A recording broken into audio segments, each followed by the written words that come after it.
خرید اور فروخت کا معاملہ بہت سخت ہوتا ہے، اور معاملات میں پھر تعلقات نہیں رہتے، رشتے اور محبتیں تس نس ہو جاتی ہے، مال سامنے آ جاتا ہے، اور شک شبے سے لوگ بہت بچتے ہیں۔ ہمارا ایک بزرگ کے ساتھ 34 سال معاملہ رہا۔ وہ بزرگ ہندوستان میں تھے، پھر پاکستان آئے، پھر لاہور میں رہے۔ یہ زمین ہم کھاتے تھے بٹوارے پہ، فصل ہوتی تھی آدھا ان کو دیتے تھے آدھا ہم رکھتے۔ ایک موقع ایسا آیا کہ انہوں نے کہا یہ آپ کی بوریوں میں جو ہے نا گڑ ہے، یہ بوریاں بڑی ہیں، اور جو ہماری بوریاں ہیں یہ چھوٹی ہیں۔ میرے والد صاحب نے کہا کہ پٹسن کی بوریاں کوئی کارخانہ بناتا ہے، اور ایک ہی نمبر کی بوریاں ہوگی، کوئی 14 نمبر ہوتے تھے، 2، 14، 16 اس طرح۔ بہت بڑے عالم تھے، اس طرف سے بڑی بزرگ ہستی تھی۔ انسان بشر ہے، بس غلطی کا شکار ہو جاتا ہے، اللہ تعالیٰ حفاظت فرمائے۔ وہ جب کہتے تھے کہ یہ بوری ہے بڑی ہے چھوٹی ہے، تو میرے والد صاحب سر سے ٹوپی اتار کر باہر نکلتے تھے اور کہتے تھے یا اللہ میری مدد فرماؤ، میری عزت بچا۔ جس وقت وہ گڑ تیار ہو گیا اور پھر خرکار آتا ہے اور اس کو بوریوں کو گدوں پہ لدوا کے ہمارے گھر اور ان کے گھر چھوڑتے ہیں، تو میرے والد صاحب نے اس خرکار کو کہا، اس کا نام شیر حسن تھا، کہ شیر حسن یہ جو ہماری بوریاں ہیں یہ حضرت کے گھر اتارے، ان میں گڑ زیادہ ڈالا ہے، اور حضرت والی جو بوریاں ہیں وہ ہمارے گھر لے جائے کیونکہ اس میں گڑ کم ہے۔ تو حضرت صاحب نے کہا کہ نہیں یہ مطلب نہیں۔ والد صاحب نے کہا حضرت آسمان ٹوٹ گیا، محمد عاقل بابا جی کا نام تھا، زمین میں دفن ہو گیا، آپ نے میرے رزق پر شبہ کر دیا۔ 34 سال سے میں دوڑتا تھا، کام کاج کرتا تھا کہ حضرت کی دعائیں میرے ساتھ ہے، اعتماد ہے۔ آج پتہ چل گیا کہ آپ نے میرے رزق پر شبہ کیا ہے، تو شبہ والا رزق نہیں چاہیے۔ بڑے آسان طریقے سے والد صاحب نے کہا کہ آج کے بعد میں آپ کا مزارع نہیں، اور یہ جو فصل کڑی ہے وہ ہری تقسیم کریں، ہری بالکل آپ اپنے لیے آدمی رکھے، وہ ان کا خیال رکھیں۔ اور وہ زمین اس بزرگ نے ہمارے علاوہ کسی کو دینی نہیں تھی، وہ جنگل ہو گئے 8-10 سال۔ والد صاحب نے کہا ہاشا وکلا کہ میں یا میرا کوئی بیٹا ادھر سے گزر بھی جائے۔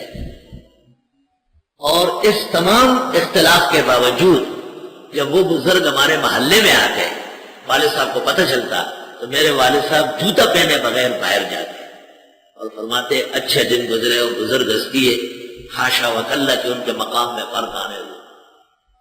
ہم بڑے حیران ہوتے تھے۔ وہ کہیں بھی مہمان ہوتے ہیں لیکن وہ کھانے کے دوران پوچھتے ہمارے گھر کا کہ محمد عاقل کے گھر سے کون سا کھانا ہے، وہ ایسے غریبانہ کھانا، ساگ یہ وہ کہتے اس کو آگے کر لیں، یہ کھانا ہے۔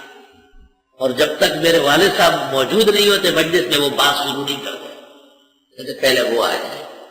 اور ہمیں بھی وصیت کی تھی کہ ان کے گھر کے ایک ایک فرد کا پورا احترام کیا کرو، کیونکہ 34 سال ہمارے اور ان کے اکٹھے گزرے ہیں۔ بس وہ ایک اختلاف ذرا سا ہو گیا اور وہ کاروبار جو زمینوں کا تھا وہ ختم کر دیا گیا، لیکن والد صاحب نے مرتے دم تک ان بزرگوں کے تقدس کو سب پہ تسلیم کیا، دل پہ۔ ناراضگی اتنی حد تک کہ وہ ختم ہو گئی، اور کبھی والد صاحب نے اپنے منقبت نہیں کی، کہا بس شیطان کا دخل ہوگا، حضرت کی بات ماننی چاہیے تھی بزرگوں کا۔ بس اخیر میں کہتے تھے کہ محمد عاقل غریب ضرور ہے لیکن حرام خور نہیں ہے، اس لیے رزق شک والا نہیں ہوگا۔ یہ قرآن میں کی آیت میں ہے نا، وَأَلَّا تَرْتَابُوا، شک وقت نہیں کرنا۔ بڑا معاملہ اس سے گول مول ہو جاتا ہے جب آدمی شک شبہ میں مبتلا ہو جاتا ہے۔ توبہ، شک 2 قسم کا ہوتا ہے، ایک ناشی من دلیل، ایک غیر ناشی۔ فقہ میں اس شک کا اعتبار ہے جو ناشی من دلیل ہے، جو غیر ناشی من دلیل ہے وہ کوئی چیز نہیں، فضول ہے، وسوسہ ہے۔ ایسے تو اپنے بارے میں بھی آپ کو شک ہو رہا ہے کہ آپ صحیح ہے غلط ہے، وہ ناشی من غیر دلیل ہے۔ اور پھر اتنا بڑا ایمان آدمی پیدا کرے تب جا کر کے اس جیسے ہو سکتا ہے، ورنہ فقہاء کہتے ہیں ان الظن لا یغنی من العقل، ظن کوئی چیز نہیں۔ یقین کے معاملے میں یقین درکار ہوگا، ظنون سے کچھ نہیں ہوگا۔ ایک آدمی نے نماز پڑھ لی، وضو کر چکا تھا، اب کہتے ہیں پتہ نہیں میرا وضو ہے یا نہیں، یہ غلط گمان ہو گیا۔ فقہا کہتے ہیں اس سے نماز میں کراہیت بھی نہیں ہے۔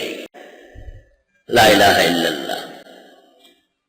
اب ایک اور پیچیدہ مسئلہ ہے کہ آدمی کسی سفر پر ہے اور سفر میں سارے مواقع نہیں ہوتے، کچھ کمزوریاں بھی ہوتی ہیں۔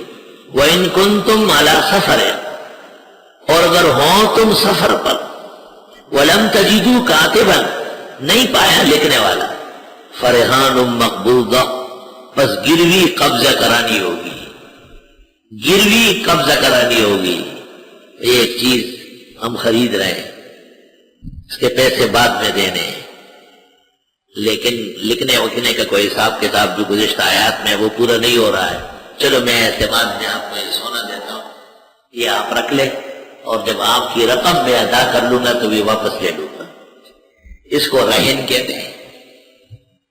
راہن اور مرتہن کے ابحاث شروع ہو گئے اور پوری فقہ کے ابواب بن گئے ہیں۔ فقہ میں منقولہ و غیر منقولہ کی بات بھی ہے، لیکن اتنی بات یاد رکھو کہ شرائع کا اس پر اتفاق ہے کہ شیء مرہون سے استمتاع ناجائز ہے۔ مثلا ایک آدمی نے آپ کے پاس زمین گروی رکھی، یہ میری زمین ہے، میں نے اپنی ضرورت کے لیے آپ سے رقم لی ہے، یہ زمین میری آپ کے پاس اس وقت تک رہے جب تک میں آپ کو رقم ادا نہ کروں۔ زمین میں فصلیں ہوگی، اناج ہوگا، سبزیاں ہوگی، پھل پھول ہوں گے، یہ سب آپ اگائیں، اگانے کے بعد اپنا خرچہ لے اور جو بچے اصل مالک کے نام پر محفوظ کریں۔ اگر آپ کا یہ خیال ہو کہ میرے پاس زمین انہوں نے گروی رکھی ہے اور آپ رہن سے استمتاع لیتے ہیں، عبدالحی لکھنوی نے ایک کتاب لکھی ہے اور اس میں لکھا ہے کہ اسلامی قانون میں وہ شخص واجب التعزیر ہے، کوڑے لگنے کا لائق ہے جو اعتماد سے فائدہ اٹھائے۔ پختوں کو گاڑا میں نا گاڑا گاڑا اور کوئی گاڑا گاڑچی جب گاڑے سے فائدہ اٹھاتا ہے تو امام صاحب اس زمانے میں غیرت کا دور کا اعلان کر لیتا تھا کہ دا فلان کے گاڑا اکڑی دا اور دا گاڑے ڈوڑائی خری صف نے اباس جماعت تبقل کو ڈر گرا ہوا تھا وہ بیت لوگ،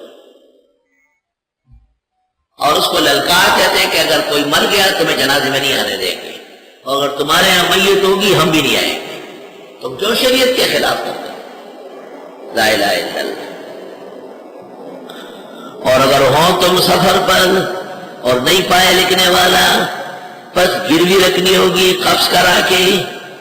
فَإِنْ آمِنَ بَعْضُكُمْ بَعْضًا، پس اگر اعتماد کیا بعض نے بعض پر، فَلْيُؤَدِّ الَّذِي، پس ادا کر لے وہ شخص اؤتمن، جس کو امین بنایا گیا، جس پر اعتماد کیا گیا، گروی رکھی گئی، امانت ہو اس کی امانت، وَلْيَتَّقِ اللَّهَ رَبَّهُ، اور ڈرے اللہ سے جو اس کا رب ہے، وَلَا تَكْتُمُوا الشَّهَادَةَ، چھپانا نہیں گواہی، وَمَن يَكْتُمْهَا، جو گواہیوں کو چھپائے، فَإِنَّهُ آثِمٌ قَلْبُهُ، پس گناہگار ہوگا اس کا دل۔